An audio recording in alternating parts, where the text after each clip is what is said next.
Feisworld Media, and today on the Tuesday morning, kind of cloudy here at 11:30 a.m., I'm going live with my friend Chris Littlefield from beyondthankyou.com. So glad that you're here, Chris. I'm going to briefly introduce you, and we're going to dive into today's discussion and chat, really. Wonderful. Happy to be with you today, Faye. Oh, likewise, Chris. So for those of you who are not as familiar with Chris's work, he is an international and TEDx speaker specializing in employee appreciation, recognition, and workplace culture, and the founder of Beyond Thank You. And I know this is not part of his bio, but I will mention that because he is such an expert when it comes to virtual leadership, how to lead from anywhere, in person and virtually, that's definitely going to be a main topic I want to cover today. He has trained thousands of leaders across 6 continents on how to understand whether people want and need to be at their best. His clients include Accenture, Lebanese Postal Service, Boston Medical Center, Reserve Bank of Australia, Salesforce, the U.S. Army and Air Force, and the United Nations, and many more.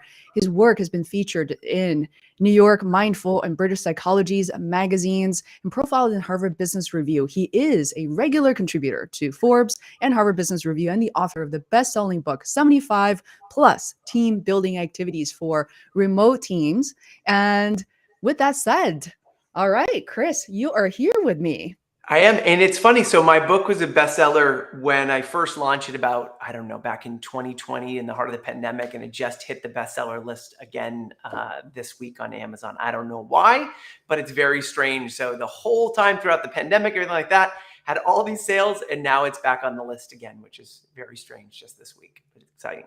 I love it. But why do you think that is? I believe that, I'm kind of hearing these like mixed feedback and review about people absolutely wanting and needing to be back in the office, especially when it comes to creators. They can just come together and talk to one another. But at the same time, some people are really trying to understand that there's just truly a lot of opportunities to remain virtually. Like, could you maybe talk about that? Yeah. So something that's really interesting is I love data. And having a book on remote team building activities has been an interesting data point that I would have not expected.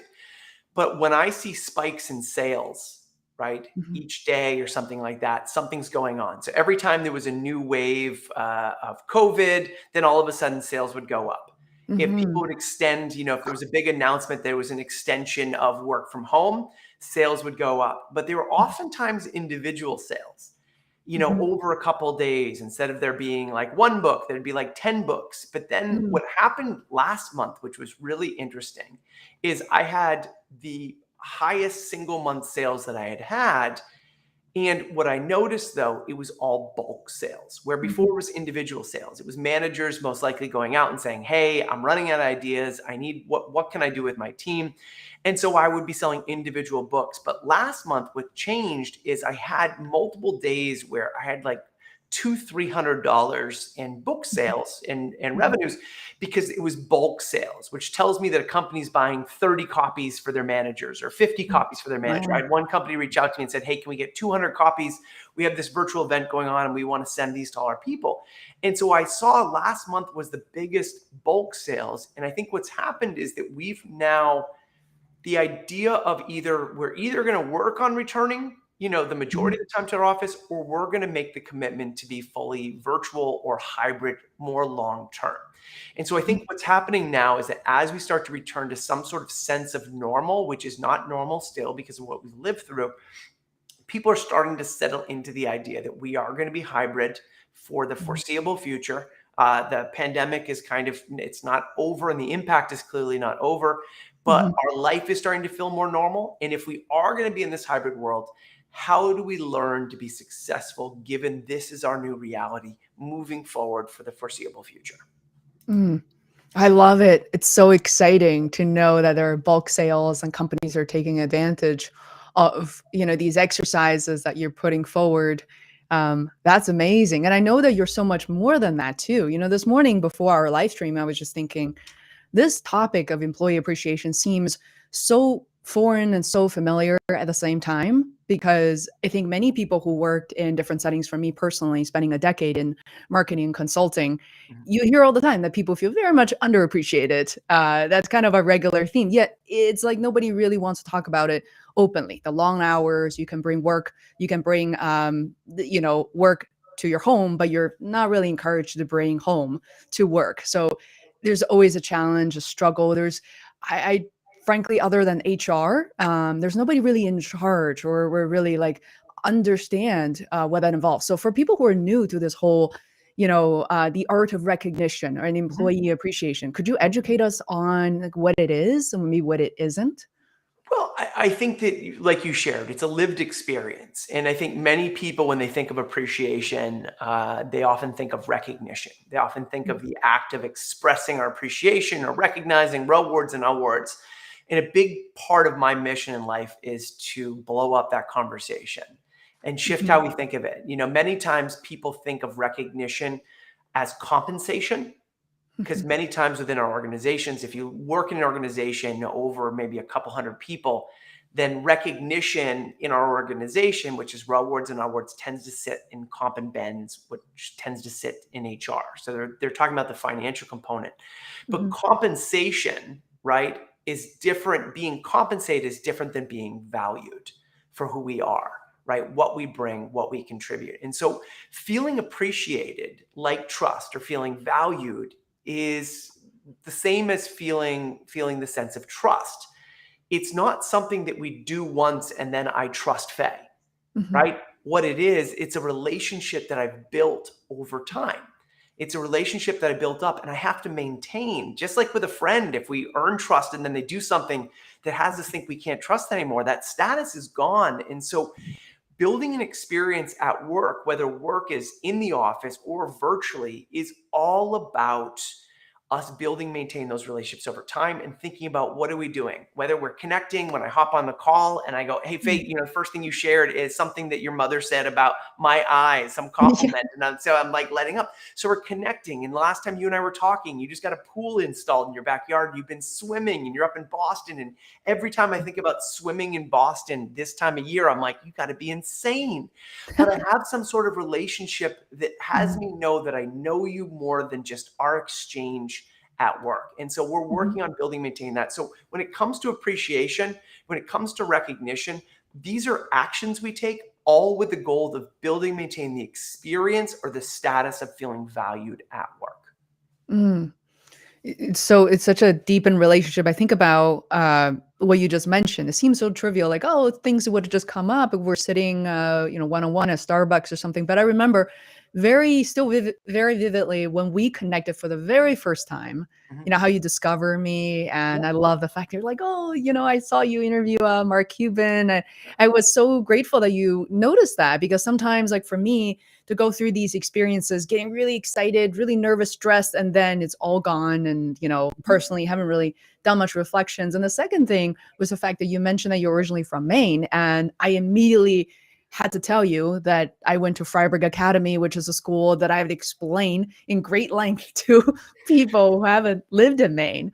I just remember that on top of everything else we talked about.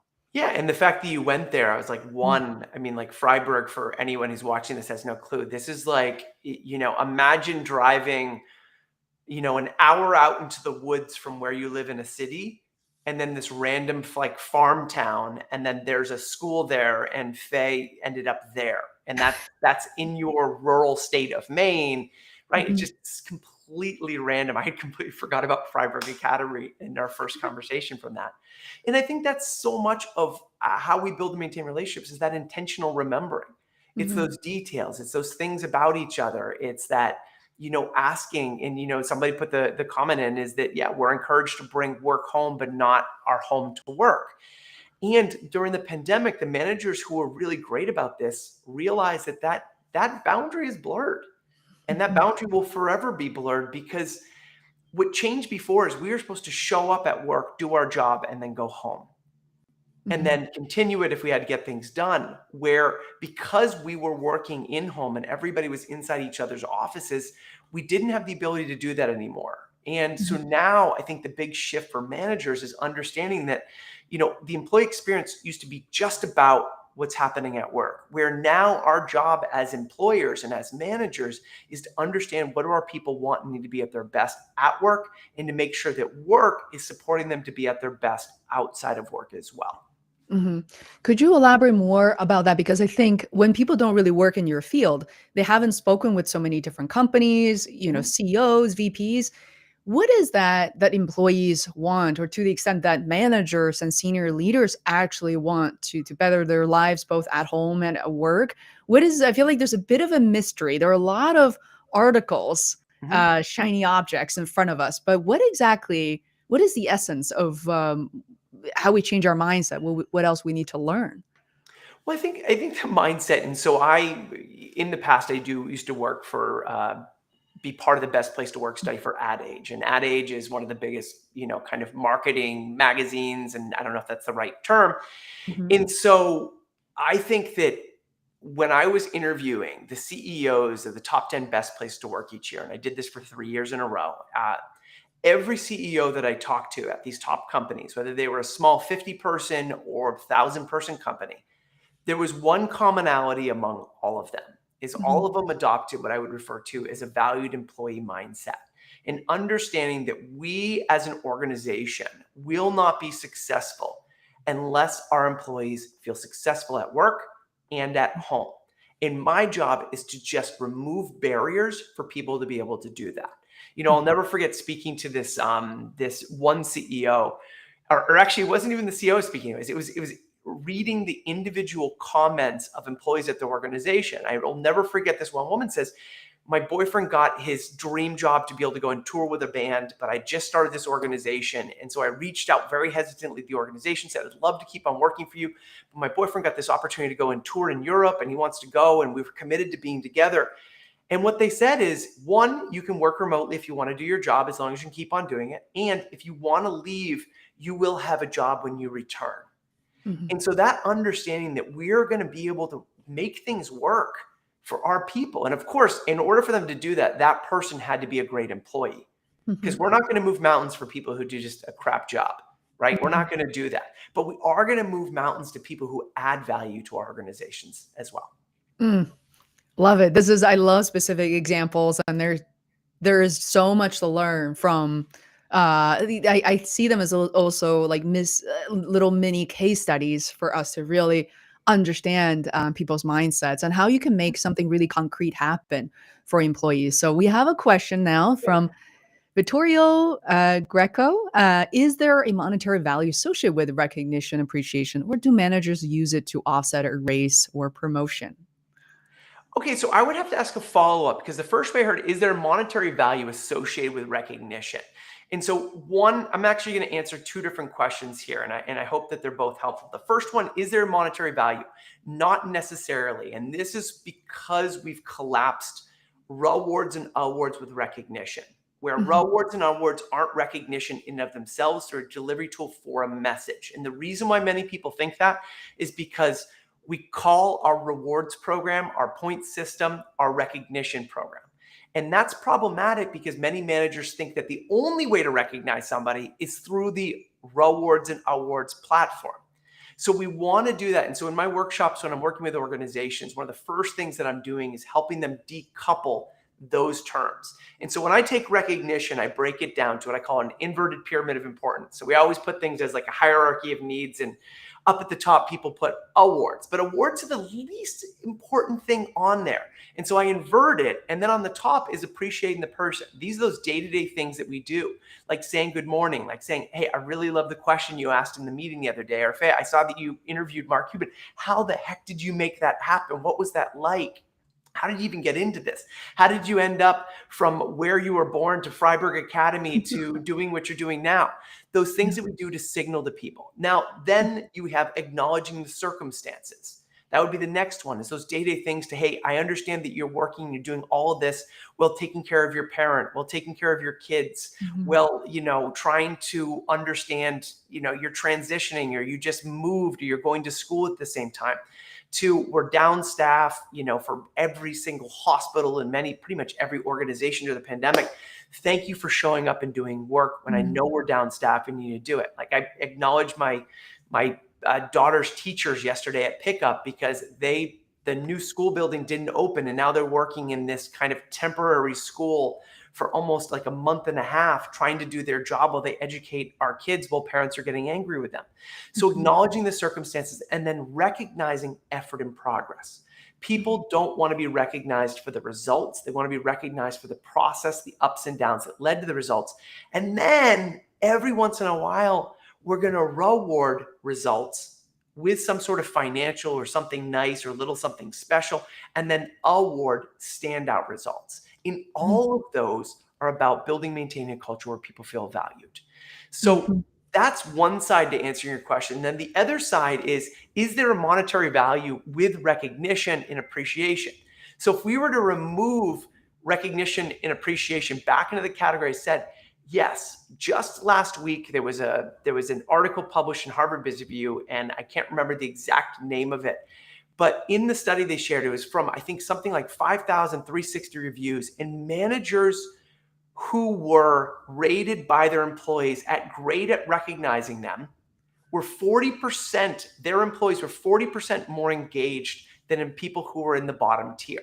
Meaning that when people felt recognized, those employees were more engaged, they shared more ideas, they committed more discretionary time, like their time outside of work, right? They felt more empowered at work, and they stayed with the organizations longer.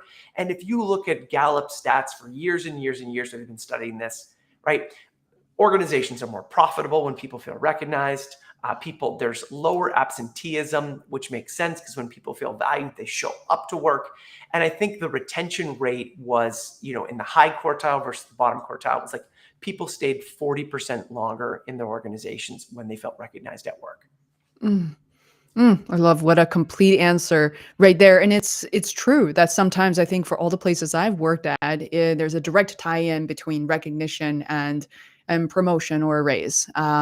But there's so many different ways to do that. I'm kind of intrigued because I think about my very small Feisworld production team as well, like what I do on the daily, on a regular basis to acknowledge the good work that they're doing, not just when they're making mistakes. Everybody makes mistakes. So let me know if anybody's watching here also run a remote team. But Chris, I love there's a 2022 program and services document. I actually really enjoy reading it because there's a lot of clarity to who you are, what you do, and all the handouts, all the stuff that people get that you leave behind so that they continue to practice. So I don't see you as a trainer or a speaker who show up for a couple hours, ideas like you're out the door, and but it's very memorable. There's one area that I want to explore and for you to speak to is this idea with the training of hybrid leadership, or virtual leadership. Could you talk to us maybe a bit about that, what it is, and how you go about your services to help them improve those skills? Well, and you pointed out something that's very important to me, which is one of my values, is that people need to always walk away with things that they can use. It's like we go to trainings, and that's like, it's like you were saying, it's like, hey, it's great when people notice and they notice what I did, right? The best acknowledgement for me is when people walk away from a program and said, I actually got something I can use. And so every program I run, whether it's my hybrid leadership playbook, my art of recognition program, is that every program is about first updating people's mindset and then learning new methods. What can I use? How can I actually implement this thing based on this mindset?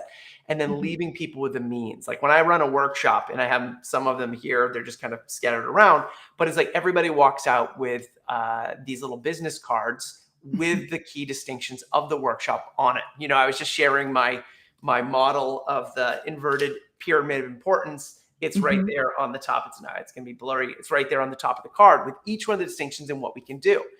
And so when it comes to my hybrid leadership playbook program, which I think I ran 70 plus times during the pandemic, was here we are, we have all these leaders. They are burnout, they're fried themselves, and they barely have enough time to be able to take care of themselves, let alone their people. But yet they have, 7 back-to-back Zoom meetings each day. And Faye, you're the expert when it comes to how do we engage and facilitate an audience and run webinars and all the rest. And how do we do that? Now, what I bring to the conversation is, okay, now we're in this meeting. What do we do? What do we do this time? There's the technology we're using, but what are the specific things we do?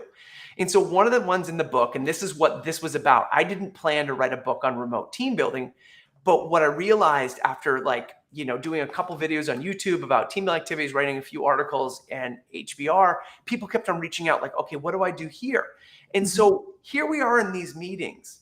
Now, what do we do? And so the first one I have is what I call the 1-6 rule, is that for every hour of meeting time, virtually, and this implies in person as well, 10 minutes of it or 1/6 of it should be used for relationship building, right? Like even for us, Faye, when we got on, we talked for 5 minutes beforehand, we checked in, we talked about a few things, and then we jumped into the content. We always want to make time for connection before content and always make time for gratitude before goodbye. So the 1/6 rule. So for every hour of meeting time, 10 minutes to be used for relationship building. For 2 hours, 20 minutes. 3 hours, no one should have a 3-hour virtual meeting. That's inhumane. Okay, so we don't actually want to do that. And that's in person as well. Now, during that 1/6, what do we use that time for? Now, many times when people are joining the call, we always want to start with a welcome question. When people get on, and one of my favorite ones I think should be in every single work virtual meeting is, what were you doing 5 minutes before the call today? What were you doing 5 minutes before the call? And the reason why, specifically in the hybrid world, is that when people answer this in the chat, maybe you got 10 different people on our call, is the whole reason why we're asking this question is to remind ourselves that people are coming from something. And they're going to be going to something afterwards. Hey, I was just making lunch. I just was finishing up a report for so-and-so. I was trying to get this together. I just came back from a doctor's appointment. What I was doing 5 minutes before, for me, I was like cramming down a peanut butter and banana sandwich because I hadn't eaten anything from the previous meeting, and then eating an apple afterwards. So I had some sort of sustenance in my body before I went into this meeting today, right? It gives us a reminder that people are living a life outside of our virtual call. That's part of it.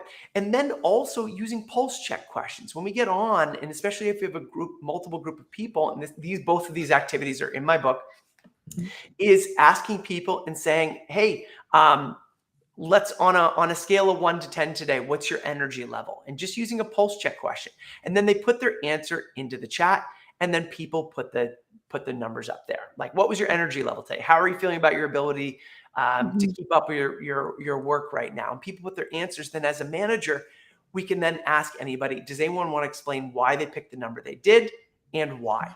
And then you can do that. Now, many people say, Chris, I can't do these things. If I ask that question at the beginning of the meeting, we're going to spend 45 minutes answering these questions and we'll never get to what we actually are in the meeting for.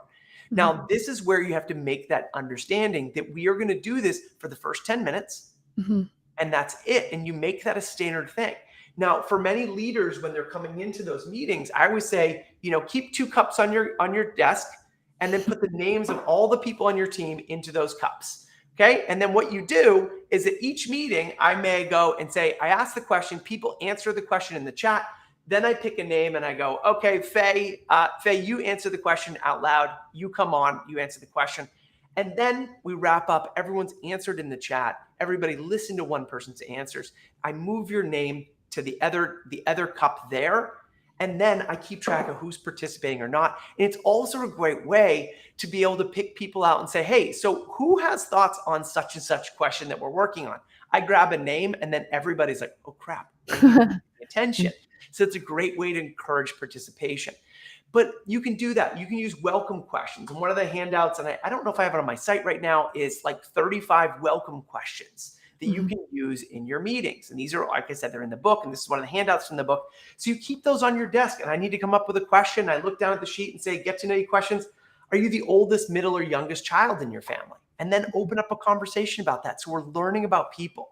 And one of the videos that I just recorded today that's going to go on YouTube, maybe this week or next week, is to stop organizing virtual happy hours. Stop putting people up there and asking them to say, hey, you know what, let's meet up after work to build relationships. Instead, build it into things we're doing. Have those happy hours or have those meetings or those networking events during work hours, not asking people to choose between spending time with their family and spending time with their coworkers outside of work. Build it into work time, because what we commit time to signals to our people what we think is important.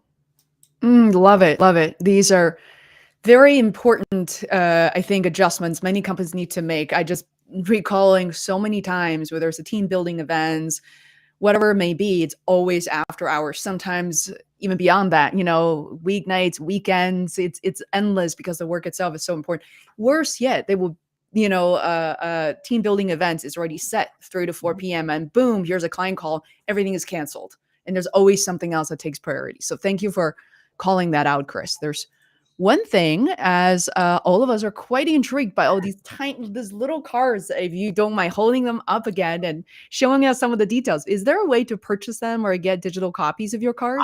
Right now, I don't. So these cards are actually just part of my in-person workshops.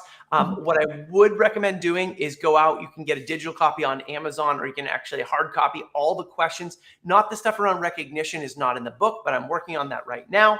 I do have an upcoming LinkedIn learning course where many of the things that I talked about around recognition are going to be on the course.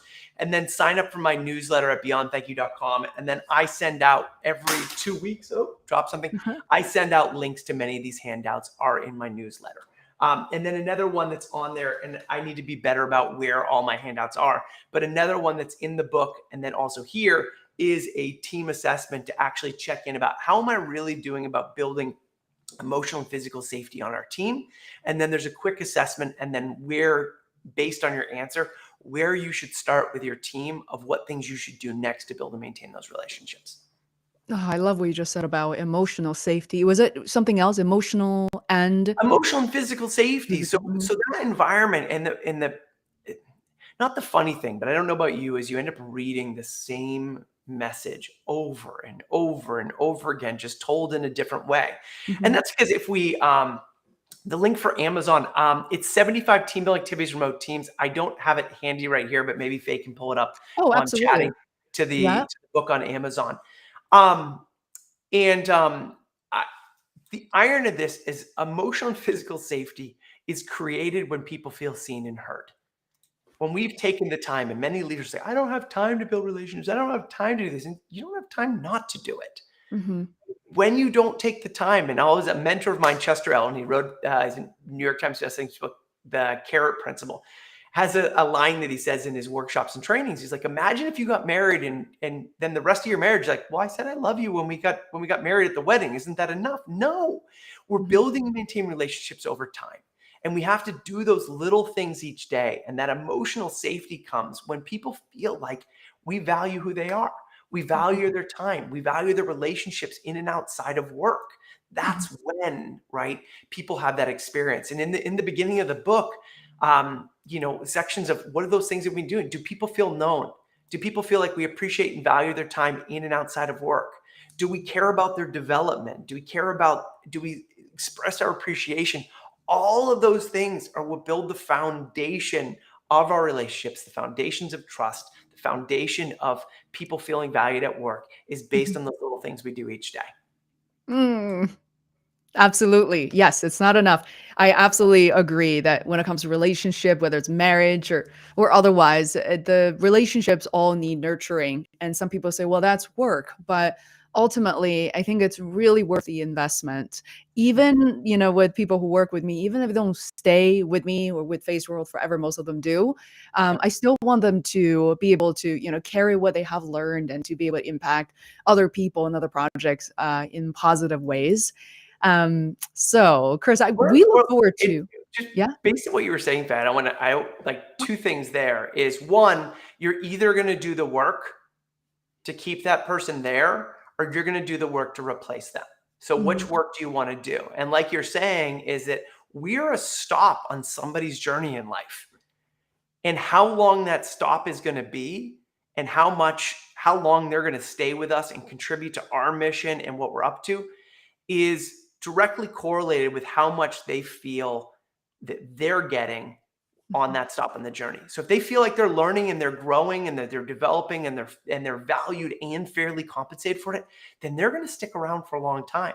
If Mhm. not, they're going to be out the door onto the next stop in their journey. So we can either invest the time now to build and maintain those relationships, or we're going to invest the time training somebody else and upskilling somebody else to be able to do what we need them to do. Beautiful. Um, I look forward to a lot of the videos that are going to be published on your YouTube channel. For those of you who are not familiar with Chris's YouTube channel. He's there with his name, Christopher Littlefield. Yep. So I recommend that you subscribe, because I think as a YouTuber, as a content creator, I can see the amount of work and energy, Chris, that you put into your work, and it definitely comes through on your videos. And some of these tips and tactics that you've given here, I really can see very easy way, natural ways to repurpose them as well. And one of the one of the videos, I don't want to make you blush. It's like, I love your work. One of the topics that you will be talking about, first of all, there are 50 ways to show employee appreciation. I think you definitely touch upon a number of them. And there's a second one. It's called 3 questions to ask our people right now. And I'm not going to ask you to record the whole video, but I'm really interested in what Oh are God, the 3 questions? you're going to ask that question, but the truth is I don't remember the 3 questions because I wrote that article so long ago. So I haven't reread that one in a long time. So I'll go to ask what those 3 questions, because those 3 questions were right in the heart of the pandemic when I published that article. So I actually don't remember the exact 3 questions. Right? You'd have to tell me what they were because it was so long ago. But in essence, my guess going back is those 3 questions are, how are you doing right now? What do I, well, actually, you know what? I don't remember, but everything in all of my work, the funny thing enough is the thing that gets repeated over and over again is we don't see 98.95, which is a made up statistic, percent of what people are dealing with every day. And the only way we have access to what people are dealing with, what their needs are, is when we take time to ask and to make sure. And whether it's those 3 questions that I asked in that article or another one, I published an article maybe 3-4 months ago about how to run a stay conversation. That's in Harvard Business Review. And the article is actually titled How to Understand If Your Employees Are Happy at Work. But it's really about having a stay conversation. It's about sitting down, and I actually outline in this book how to have a stay conversation, which is the opposite of an exit interview. It's I'm sitting down to check in. Hey, how are things going? Do you have the tools and resources you need to succeed right now? Do you feel like you're growing at work? And how can I best support you? And I'm guessing that article is around those 3 questions right there. Love it. And like you said, Chris, it's about taking the time to ask the questions, and maybe the questions will change over time and they can be refined. So look forward to that video. And meanwhile, we have another Definitely. question. How valuable is emotional intelligence, like really, in today's workplace? Emotional intelligence has always been valuable, right? And I don't think it's this workplace or the next workplace or in the future. It's just the term that people are using. We see here emotional safety. We hear quiet quitting, right? We hear all these buzzwords that get passed around. And when it comes to emotional intelligence, it's really our ability to understand what's going on for others and what's going on for ourselves. And our awareness, one concept, and I haven't put an article or video together on this, is what I call impact awareness. And so impact awareness, or circumstance awareness is another version, is aware of how external and internal circumstances are impacting us and others. And our emotional intelligence reminds us, and I have it in 3 different tiers. There's the impact on us. So if I send that email to Faye on Friday night at 6 p.m. being like, hey, Faye, I need this in an hour. Well, it's off my to-do list, but what's the impact? I just put it on to her to-do list on a Friday. Maybe she was going out for dinner with her mom or meeting up with friends or something like that, or going for a swim. And now all of a sudden, instead of it being off her to-do list, it's now added onto her to-do list, right? And then there's an impact on that person's others. And so then it goes on to the other person there. And so we need to be thinking about, so that emotional intelligence is that awareness of every action or lack of action I take has an impact on me, an impact on them, and an impact on their people as well. And so we have to be aware of ourselves and our impact on others. So when we're taking those actions, how are they impacting others? And then when I say circumstance awareness, is also being aware of how external circumstances are impacting people. And this is what happened during the pandemic a lot, and often didn't happen as well, because many leaders weren't aware. It's like, what do you mean? Why are you struggling right now? Well, I'm struggling right now because I've got a 5-year-old at home and I'm not allowed to leave my apartment, right? And that happened for me. That was for 4 months. Well, why can't you get this done? Well, I can't actually get out of the house right now to get this done. Or why can't you do this? It's being aware of how the external circumstances or something that may happen in our life. My neighbor's mother passed away the other day. Now, is their boss aware of that? and aware of how that may impact their work and what I need to be doing. I had somebody offer to give feedback to somebody, and anyway, I'm not going to share that example, but I think it's just being aware of, before we go to do something, just pausing for a second and thinking about, how is this going to impact me? How's it going to impact them? And how's it going to impact the people in their lives? And then before we take that action, if we just ask that question, whether it's about some action we're going to ask them to do, or whether it's actually about some change we're going to make at work, some new software we're going to roll out, maybe we're going to invite them to a virtual happy hour. And before we go and invite them to that virtual happy hour, think, hey, if we ask them to attend this, what are they not going to be able to attend? If I ask this employee to work on this project, what are they not going to be able to do if they do? And it doesn't mean we don't invite them. It doesn't mean we don't ask them to do that. But we may think about, how would this possibly impact them and the people in their life if we do? Oh, I'm really seeing some of the dots connected here. And like you said, Chris, I was 24 years old and my dad was critically ill. And I remember I was so aware because I've been trained to not bring home to work. So I remember always just putting in even longer hours, working nights and weekends. And I remember a colleague and a client asked me, Faye seemed to be a little low on energy these days, wondering why.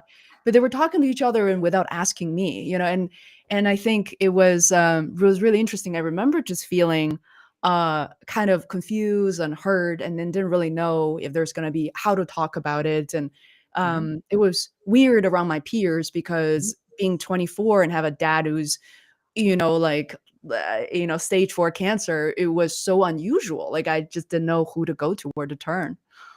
Yeah, and you're not. I mean, I lost my father at 20 years old, and then went to a job a year later, and I hadn't processed that.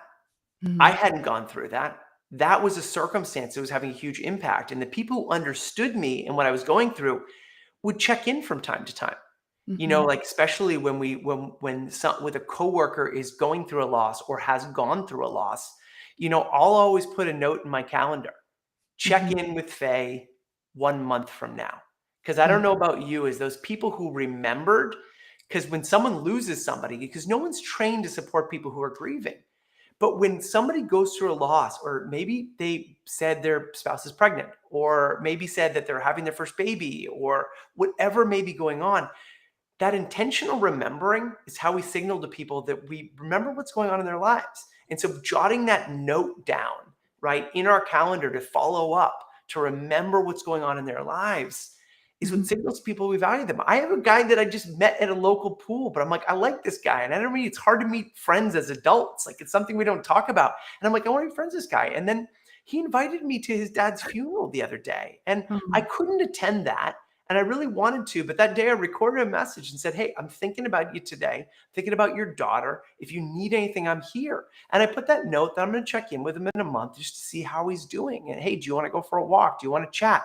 Or do you want to just get together and not talk about losing your dad? Because sometimes that need as well. But if we don't check in and ask what's going on in people's life, we have no opportunity to contribute or to let them know we're there, even if they don't need us to be there. Yeah.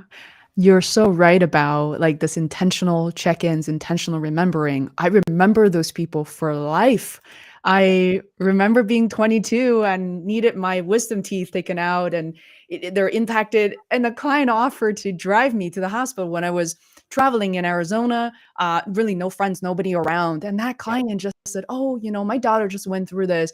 I'm going to bring you there. And she actually took a half day out of her own, like, vacation time to bring me there. And I will always remember her. And people remember you. And some of those opportunities, because of these, just intentional remembering, caring for one another, you remember a lot of those opportunities actually come back to you without you expecting anything in that moment. I think that's what, in retrospect, made my entrepreneurship, starting my company, so easy in 2016, because there were a lot of like babies and people in their early 20s. Well, it kind of just returned to my life and trying to help me out. It's Well, and beautiful. that's when people show they care, right? We Mhm. want to know that we're valued for more than we are. And I don't know if you can hear the buzzing in the back, but the fire alarm's going off in my house. Which anytime you cook anything, that happens. So that means it's lunchtime. Um, so yeah, excuse. I don't know if can you hear it in the back? A little bit, but this is very real, right? Okay, yeah. So can a manager be seen as too sensitive and not be taken Ooh, I love this seriously? question. Yes, of course, is that we're judging and assessing each other all day long. You've been Mhm. judging and assessing me while you're watching this right now. I like him. I don't like him. That was a good point. That wasn't a good point. We are always going to do that. And our people are always going to be, judging and assessing us. Too Mhm. sensitive is an assessment of somebody, right? Or too serious or to be taken seriously. And I think that we need to balance those two things. It would not work. And many times people will misinterpret what I'm saying was we need to be having heartfelt conversations all the time. Like, let me deeply express my appreciation for you for bagging my groceries today. The way that you put the eggs on top of everything else so they wouldn't break has just made profound. No, that would be weird. Right. We need to have that balance of play and seriousness that, hey, you know what, that camaraderie of, I love you, buddy, to like, hey, how are you doing? To sending a funny gift, to not being in this deep kind of what was it, Breaking Dawn or whatever those vampire movies were, where everything was like 24 hours of just drama and kind of teen angst. No, we don't want to be in that all the time. We need to have that play too, which a great indicator as a manager or as a leader is that when we lose our sense of humor and our way to be able to play with each other, that's usually an indicator that something's off for us or for others. So that's a great indicator for us. So when we lose that sense of humor, often something is out of check, and that maybe we're just tired or not rested, or there's something that hasn't been communicated in our relationship that needs to be communicated. So can a manager be seen as too sensitive? That's going to be someone's judgment assessment of us. And I think the best way to find out is many times we have a perception that people think we're too sensitive. And the best thing to do is to do a check of our perception with others by interviewing them and just saying like, hey, I have a concern that sometimes I'm seen as too sensitive on the team, or I have a perception of this. What do you feel other people may be feeling about me as a leader? And the way that I worded that was very intentional. What do you think that other people may be feeling about me as a leader? Because Mhm. the reason I'm saying, what do you think other people doesn't ask that person to say what they feel. So if you Mhm. have a high level of trust for that person, then they may openly share that with you. But if not, asking the question, hey, how do you think I'm perceived as a leader by others? Mhm. Allows that person to be able to share more openly what other people may see or other people may be thinking without saying what they see or feel. Because as a leader, if we want to get open, honest feedback, we always need to be aware of the power dynamic in our relationships that we're not always aware of. It's like, well, I have an open door policy. No, you don't, right? The door's open, but anytime anyone walks in, you go, what? Right? Or, Mhm. my door's open. That's the laziest thing a leader can say is I have an open door policy. If people aren't walking through it, then the door's not open. If they're coming Mm. in all the time, then that's an invitation. But as leaders, we need to invite people into conversations and into giving feedback, right? Because we need to own the power that we have an impact on their status at work based on our level and our role. And so we need to account for that and then invite people into giving us feedback, into checking in about how we're doing. Own the power. I love that statement. We're learning a lot here. Thank you all for all the great questions, Vittorio. I really appreciate it. And Chris, I'm so eager to ask you about your origin stories. But before we go there, there's a question that you brought up, and you don't have to recite what you've Mhm. written, Uh-huh. and which is, are you virtually aware? I think these days there's like a lot of hybrid meetings and in person, virtually on Zoom, elsewhere. What do you mean by? Well, virtual self-awareness is about, it's like I had one person, I was in a meeting with somebody, and I'll say it was a UN agency because there's tons of them. And I had a whole conversation where the person was like this on Yeah. their phone. And it's just people tend to forget that we need to be aware is that that little camera right there is what people see. And Mhm. that microphone that we have is what people hear. And our job, right, is to maintain that. And so virtual self-awareness is many times people be in long meetings and they'll be like this. They forget that they're showing up on somebody else's screen. So if we want to, if we also now need to be aware of in the office, we need to be aware of our clothes and do we have something in our teeth or not and things like that, of our breath. But now we need to be aware of what are people seeing and experiencing through that camera, right? What's coming through? Where are we positioned? Are we, if anyone ever did photography or composition courses, the rule of three is that if you say there's an imaginary line that goes like through here, the rule of three is that there's 9 boxes and our eyes should be on that line right about here. We don't want to be down like this, right? We don't want to be over here like this. Are we right in the middle of the camera where they can see us? Are we looking at the camera so that our eyes look like we're looking at them and we're connecting with them?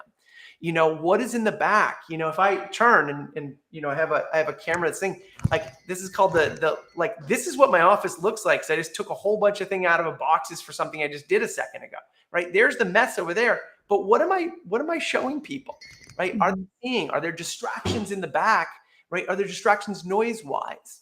And so being virtually self-aware is being aware of how we're showing up on camera, other people's experience of us. Do we have lighting that allows them to see us? By buying a $5 virtual, ring light or something you put up there, by having a decent microphone, by making sure there aren't distractions in the back. And I don't mean distractions like a fire alarm going off because that's a random thing, but I mean like, hey, do I have something, playing in the back, or do I use earphones that block those things out? But being aware of how we show up in other people's worlds and remembering regularly throughout our meeting, right, that what we're sharing, what sounds going on for us is going to be going on for others, so that we show them that we're present and we're aware. I love it. And one thing I also want to add to this is we're going live stream is a lot of people don't realize that when you go live with someone else there are a lot of video interviews is I try to look at how Chris is positioned in his office in this chair and I try to mimic that. So I try not to have my camera, pointed this way. You can see a side by side, it's going to look awkward. I don't want to be too close like this. I also don't want to be fading into the background. So as you can see, like our head level is kind of even, and it's kind of a beautiful thing. Like sometimes virtually, you never can imagine, picture exactly what the person looks like physically. And I've interviewed a lot of people, right? Like I'm 5'4", and I've interviewed people who are like 6'5", and I will position the camera like you can't really see much difference, which I think is kind of cool. And that's in Faye, that is a perfect example of virtual self-awareness. And I think it's that you're a creator of an experience and you're managing both the visual, the content, and the user experience at the same time, right? You're managing what's going on in the chat. And so people can see the question when it comes up. You're managing how you look. And I love that, hey, I want to create this balanced aesthetic look that people are going to see on both screens, right? That I want to make sure that the sound experience, because there's nothing worse than having horrible sound and you can't hear the person and distractions. But I think that that's what we are also being aware of, just, hey, I am providing somebody a visual experience of me. And even though I have slippers on my feet right now and I'm wearing shorts, right, I am showing up in a way that hopefully is not a distraction from the conversation and topic that we're talking about. Yeah, beautiful. And I love this. So this is like, there's another thing, speaking of appreciation and recognition, I see questions come in. I want to display them on the screen. It gets people really excited to see that their questions and their responses, reflections are shown on the screen. And sometimes it happens really fast. And I always give them a shout out and, thank you, Richard, for tuning in and all that. And before we close, I realized I was like, oh, I'm going to keep this live stream 45 minutes. But then now I realize that, Chris, how did you stumble upon this particular niche, the art of recognition, employee appreciation? I don't know a lot of experts in this field. You have become very recognizable, successful, but have you always known that this is where you want to get into? What were your careers? No, to not go into my full origin story, because it's a long story, but I think that the simplest version of it is that my background was conflict resolution. So I was facilitating dialogues between Israelis and Palestinians, Indians, Pakistanis, Greek and Turkish Cypriots. And so I'd be the one, it's like I said, as you're creating an experience, on here, is that I had been running these, cross-border dialogue programs for years. And so when I was doing these, but you can't earn money in conflict resolution, so you always have to do something else. You can earn money in conflict and weapons and stuff like that, but not on the track 2. It's called track 2 diplomacy. Track 1 diplomacy is government to government. Track 2 is civilian to civilian. And I may not be saying that 100% right, but or civil, Wow. civil society. And so I was running these programs. I'd been doing it for years. And one of my programs that was funded through the State Department, me and my 2 coworkers had a really successful program. But by the end of the program, we had a huge falling out. We could barely be in the room together, and we're conflict resolution specialists. And after a year of passive aggressive fighting, not being able to actually work out the dynamic, it was a 15-minute recognition activity that transformed the relationship. It was one question that we asked, which is a process that I call reflective recognition now. But it was how that one recognition activity transformed our whole relationship, or began to transform our relationship, is what's put me on this journey to explore the role of recognition in our relationships. And then after that, I was living in Boston, and I was working at Children's Hospital Boston as a job coach, supporting people to go back to school. And that's how I earned a living, because like I said, you don't make any money in conflict resolution. And so when I was doing that, I was interviewing one person a day on the subway to and from work. And so I did over 400 plus interviews. And what came out of that was this absolutely insane relationship to giving and receiving recognition at work. And many of those concepts and some of the insights and lessons that I learned, I've published in articles in HBR and in Forbes, and I'm working on a book in the next couple of years around this subject, because our ability to give is largely contingent on our ability to receive. And our ability to receive recognition is based in our past experience with it. And so, whether somebody manipulated us with recognition, whether they, recognized us right before they asked for something, or sandwich feedback between 2 criticisms, what I spend most of my time doing is unpacking the misunderstandings and misuse of recognition, so that we can update our relationship to it, to the modern world, to our modern life, and as an adult, so we can use this powerful tool that helps us build and maintain relationships every single day, and think about how we can do that in the workplace. And that's what I spend most of my time do, is training people to update how they think of recognition, and then update the relationship so they can first receive, and then after being better at receiving, getting better at giving it in a more authentic way. My goodness. There is so much to unpack there. I'm hearing this for the first time.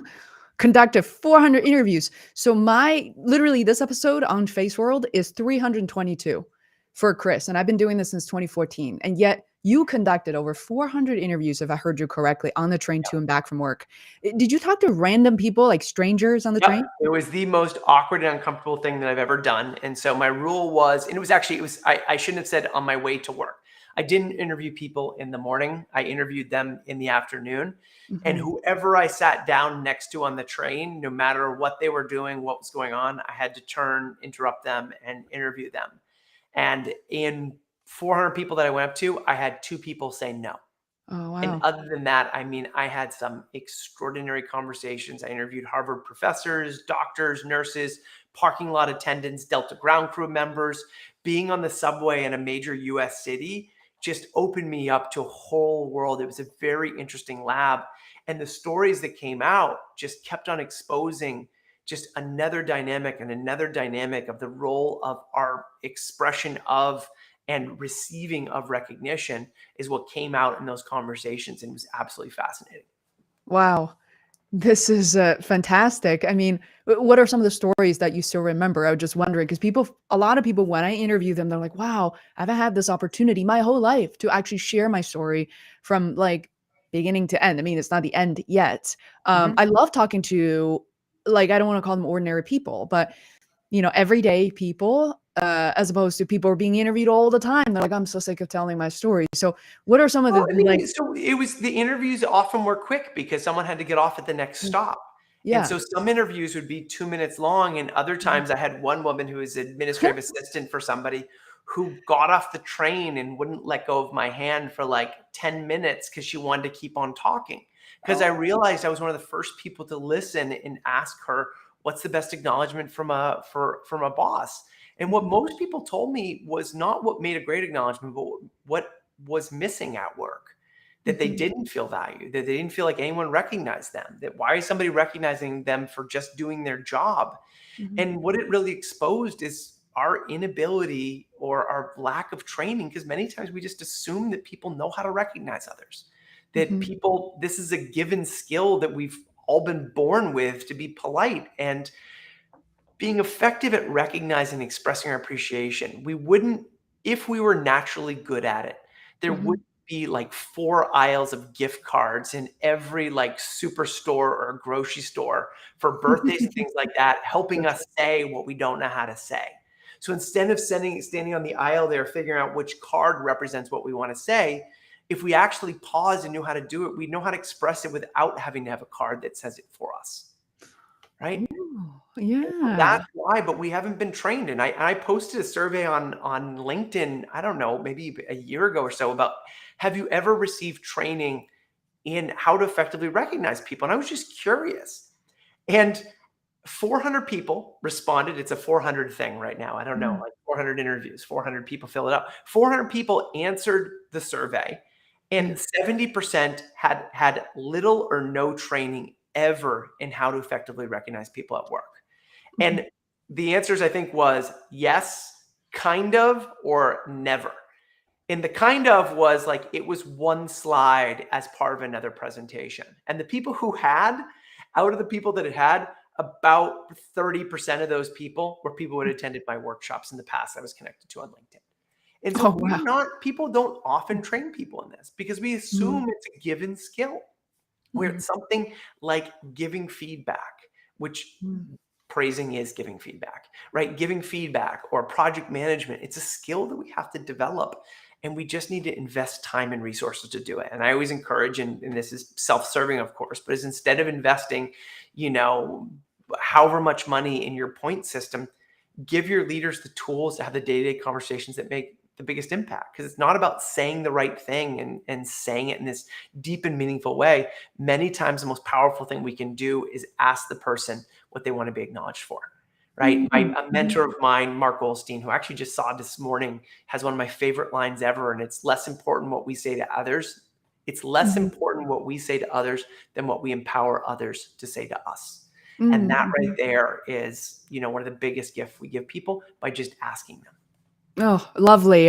One of my favorite projects, Chris, exactly as you said, for Oho Interactive, fantastic company here in Massachusetts. And originally I was hired to create standard operation procedures, like documenting all the tools. And I ended up literally conducting interviews with 35 people about what they have done, what they're proud of, collaboratively making the documents better. And that was just so much fun. I still remember it was so worth it, traveling to the office, a few times a week and just talking to people. Chat with people. People are fascinating. I did market research in a company up in Beverly, Mass for a long time.